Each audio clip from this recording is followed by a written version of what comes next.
My name is Mark with a C, and here's something you may or may not know about me in 1 minute or less. I was voted the male entrepreneur with the best hair for 5 years running. I was also featured on the cover of Men's Health magazine. That's me right there. Would you like me to recreate the pose? And finally, none of those things are true. The truth is, I have a very dry sense of humor. I find myself saying jokes in my training, in my webinars, just like they're for real. I don't even giggle, I don't even laugh. I say it as if it were true. Do I want to do that? Sometimes I forget to say it's a joke. I just kind of go along. So that's something you may or may not know about me. If you've been following me on anything, whether it's my training or whether it's through my content, you'll know this, but a lot of people don't know this. They think I'm serious. If there was an award for male entrepreneur with the best hair, I would definitely win it. That's for sure. Let's be real here. And that is Mark, but it's Mark Wahlberg. He happens to be my inspiration physically because we are the exact same age and we're born in the exact same month and year, of course. I'm just the upgraded version of Mark Wahlberg. So as you see, I have a very dry sense of humor. That's something you may or may not know about me. Have a great day. Bye-bye now.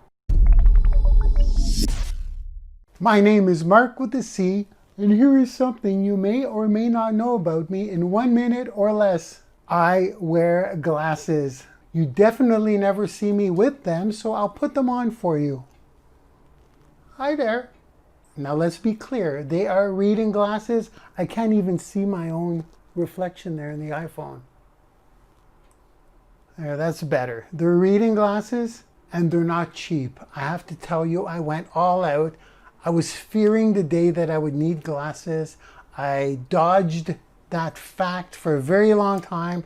I'm on the computer 16 hours a day. I said, let's just try them on. When I tried on a pair of glasses, they're just reading glasses. When I put them on and I started looking at my mobile devices, I was in heaven. I was in heaven. It changed my life. Glasses changed my life. Probably didn't know that, did you? Now I went all out. I broke the bank for these. You know how much these puppies cost me? And I'll tell you why. I don't like to show off prices too much, but I do pretty well in life. I paid $35 at the drugstore for these puppies. But they're very special glasses. Check this out.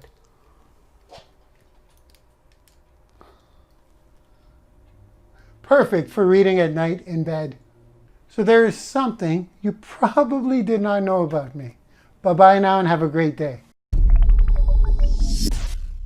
My name is Mark with a C, and here's something you may or may not know about me in 1 minute or less. Back about 15 years ago, I had a search directory called the Canafind directory. It was a directory tailored for travelers to Canada who wanted to look for accommodations, dining, and nightlife. As I look at the date of it here, it was in 2001, so we're going back 20 years-ish. It was also a very profitable exit for me. We sold the company, so back in 2001, it was a huge amount of money for me, and it's the first I had a taste of a profitable exit. So moving forward, I always build little businesses with the end game in mind to sell it. And that's also where I really nailed programming in terms of search capabilities. I was able to get my coding up to par when it came to programming efficient searches, database searches. That's kind of where I earned my stripes for coding for searches. So let me share with you a screenshot of what that website used to look like before we sold it. Here it is. So there it is. There's the screenshot. It usually had an RSS feed feeding the news, the recent news of the day. You could search by accommodations, by dining, nightlife. These were the areas, and it would just list things out. List out all the accommodations, the dining, the nightlife. We had a couple of corporate sponsors rotating all the time. We had featured members that would pay a fee. The traffic was pretty glorious. We also had a map. This is where I was doing like image mapping. I learned how to do that back then. So this site was pretty cool. It was pretty profitable, and I exited for quite a bit with it. But the main thing was that I learned a lot of my dirty little programming tricks and secrets, or little programming efficiencies, if you will, by doing this site, or should I say building this business, because that's in fact what it was. So there you go. There's something you probably did not know about me. In 2001, I had a tourist directory called Canafind.com. Bye-bye now. Have an amazing day. My name is Mark with a C, and here is something you may or may not know about me in less than 1 minute. Actually, 2 things. I vape in the closet. That's not what I wanted to share with you, but I don't physically vape in the closet. I'm an in the closet vapor. And 2 years ago, I invented a little device called Hide Your Jewel. That was actually the name of the company, hideyourjewel.com. And the way it worked was you would put your jewel, which is the vaping device, you would insert it. If you push it all the way, it clicks, and there's an actual sponge in this part so that when you inhale the vape, nobody would notice because it looks like you're holding onto a pen. And when you exhale, instead of exhaling like I just showed you, you exhale in the hole in the front, and the sponge absorbs all the vape. I bet you didn't know that about me, right? You probably knew about the vape, you probably had your suspicions, but I'm sure you did not know about the Hide Your Jewel device. So what I did is I shopped the materials, the sponges, the materials to get this working, and I tested it out. I went out in public, I went in really odd places like restaurants before the virus, and I would just have my pen and I would vape, blow out, just kind of like I'm thinking. It's a perfect device where it's kind of inconspicuous. And I put up a website with a demo video before we actually went to mass production, and within a week I had over 30,000 pre-sales of people who wanted to buy this device before I even had them mass produced. It was crazy, understandably so, because I wanted to vape quite often in public, and we can't do that in Canada. I'm not sure if you can around the world, but it's basically like smoking. So then 2 things happened if you're asking yourself, why am I not a billionaire from this device? Reason number 1 of why I did not continue this venture 2 years ago. Reason number 1 is a little bit of a code of ethics, believe it or not. I was actually concerned a little bit that it would sell more of these devices, and the teenagers and high school kids would get their hands on these and be able to hide them in class, things of the sort. But then I says to myself, they're going to do it anyways. They're going to vape anyways. And then after some research, there was something called zeroing, where they actually bring their jewels in class and they puff it and they let the vapes absorb inside of their bodies not to get caught. And that is super dangerous. So I was kind of like, yes, no. Am I helping them? They're going to get the stuff anyways. They're going to get these anyways. Am I helping them by them not zeroing? Or am I encouraging it more because they're able to hide them and conceal them so easily? So I struggled with that for a while, and then requests kept coming in, and there was nothing like this on the market that was so inconspicuous. And then here it came. Juul, the company, sent me an official legal cease and desist letter threatening to sue me. So that made that decision pretty clear. Yes, I can create a mold, I can call it something else without using the Juul name, but I decided to just ditch it and share it with you. So maybe some of you will run with the idea, but you didn't hear it from me. That's something you may or may not have known about me. Have a great day. Bye-bye now.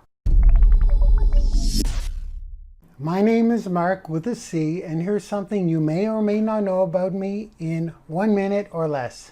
I have permanently, successfully, completely closed myself off from the possibility of a relationship, love, or marriage. And I mean permanently. I've successfully done that. I worked on this skill for about 8 years straight, on learning to love myself, on not depending on a relationship or a lover. After 8 years of ups and downs and saying, oh, maybe this time, oh, maybe that time, 8 years made me quite skilled at completely closing myself off from that possibility. But just last year, I fell back in. I almost fell back into that possibility. As a matter of fact, it was super close. So now as I speak to you today, I am ultra successful at it, specifically because of the last time. How do I do this? I'll share it with you. I have a book here from my past relationship. In this book, I have a note that I wrote to myself as a reminder whenever I have the urge to open up that possibility again. This is pretty awesome stuff. I'm actually a little bit excited. If I ever meet someone and I even just think, what if? I kind of like her. Is that even possible, Mark?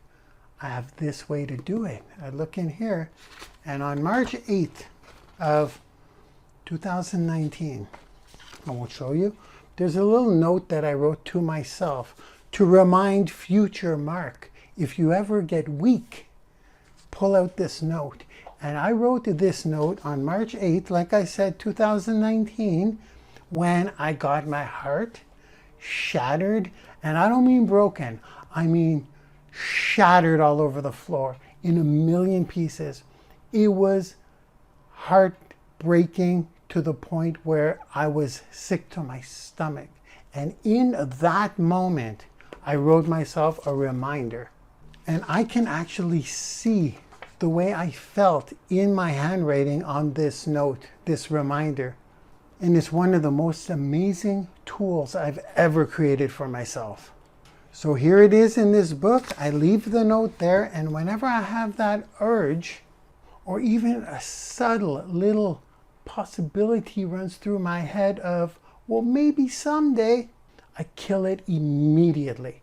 So I'm super successful at that now. It's actually one of my proudest accomplishments. So that is something you probably did not know about me, that I have successfully locked up, closed up any possibility permanently of falling in love, being in a loving relationship with a woman, or getting married. I could stop this video, but I will make a quick note. A lot of yous know that I date once a week. And I want to be clear here. When I date, the other party that I'm dating, I want to word this perfectly. The other party that I'm going on the date with is also in my exact situation where it is non-committal. Now that's a lot more than I probably wanted to share, but there's something you probably definitely did not know about me. Bye-bye now. Have a great day. My name is Mark with a C, and here is something you may or may not know about me in 1 minute or less. 9 months ago, I got my Facebook account deactivated permanently. Since then, have I not only not been able to get my account back, but I've been told by Facebook specifically that I will never, ever in a million years get my account back. It was tarnished for life. It was deleted. Everything was gone. At that point, I was scaling my Facebook ads to almost $10,000 friggin' dollars a day. I was getting there. I was breaking through. I had 5,000 friends of my closest friends from childhood with no contact information whatsoever, except for Facebook.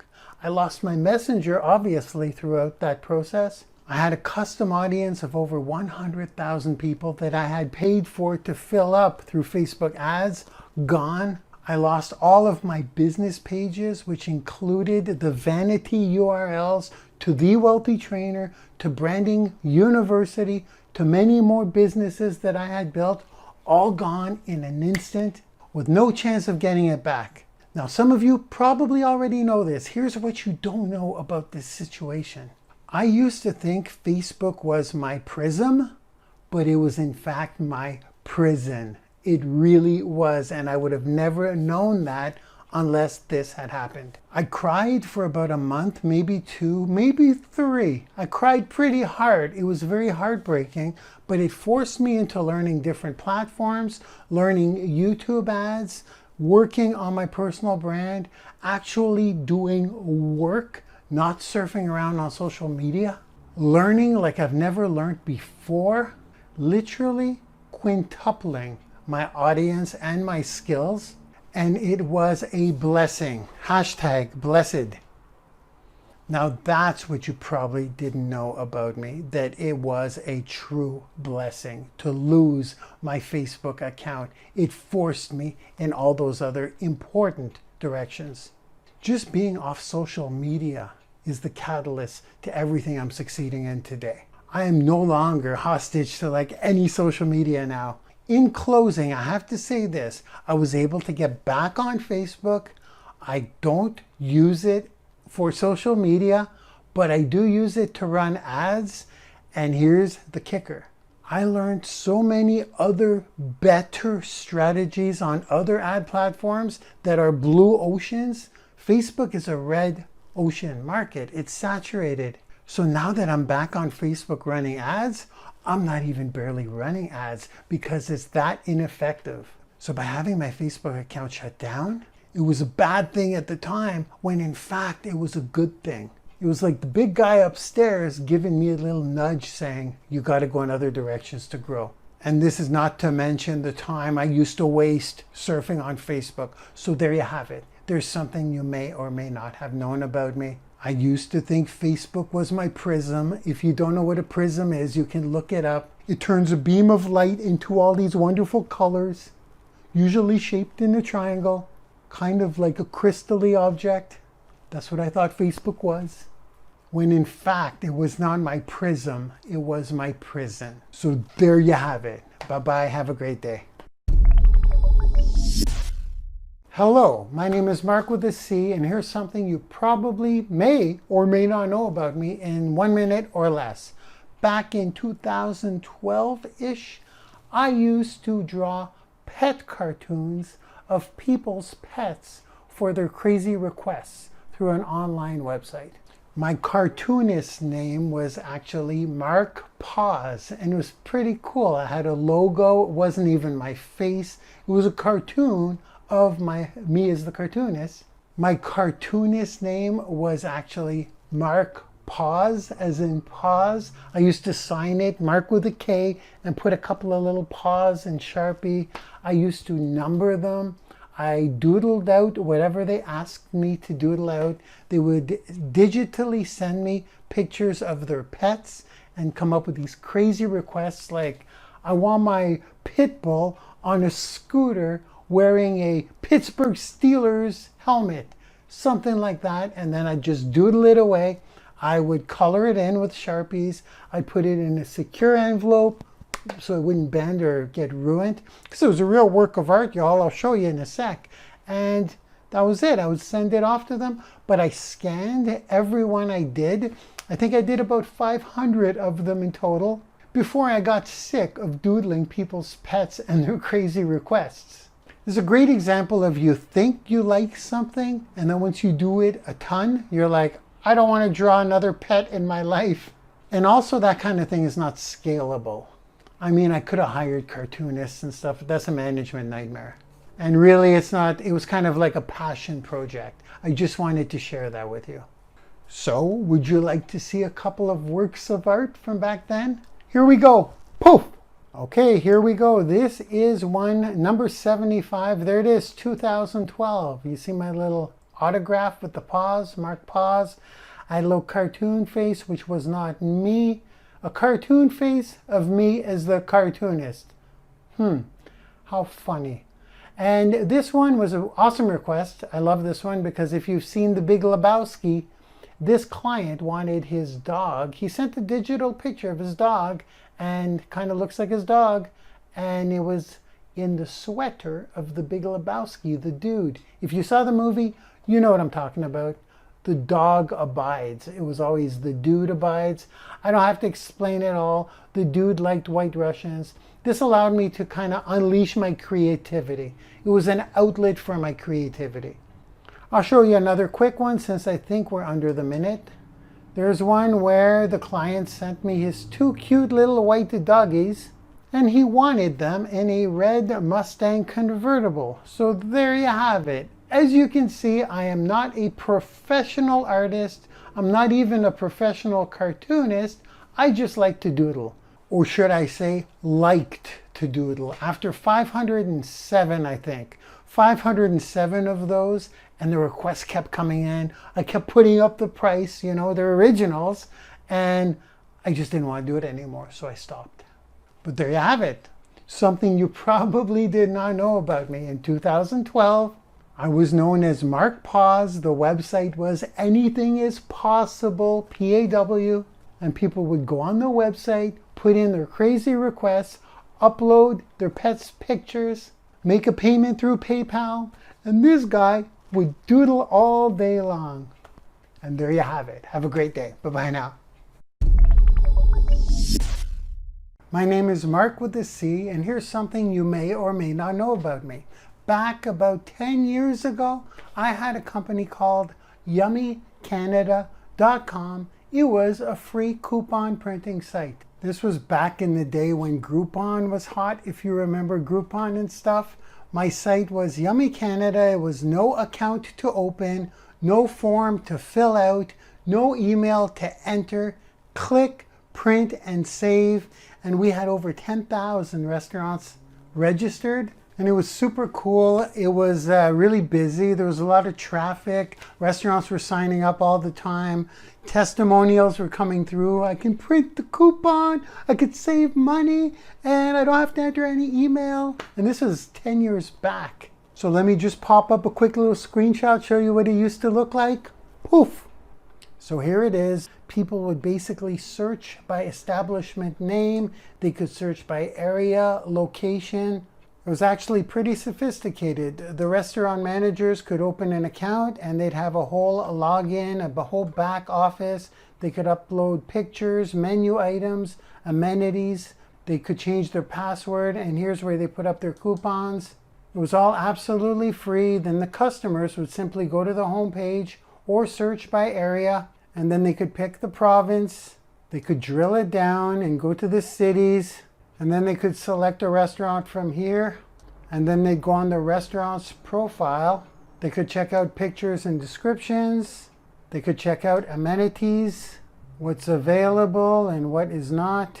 They could check out menu items. The restaurants could also upload their menu pictures here, all from their back office. And then they have coupons, and people could literally print off the coupons, no email to enter, nothing. Once they print the coupon, there's a code. It could be scanned at the restaurant, and the restaurant could actually go in their back office and update their coupons as often as they like. And that is something you probably did not know about me.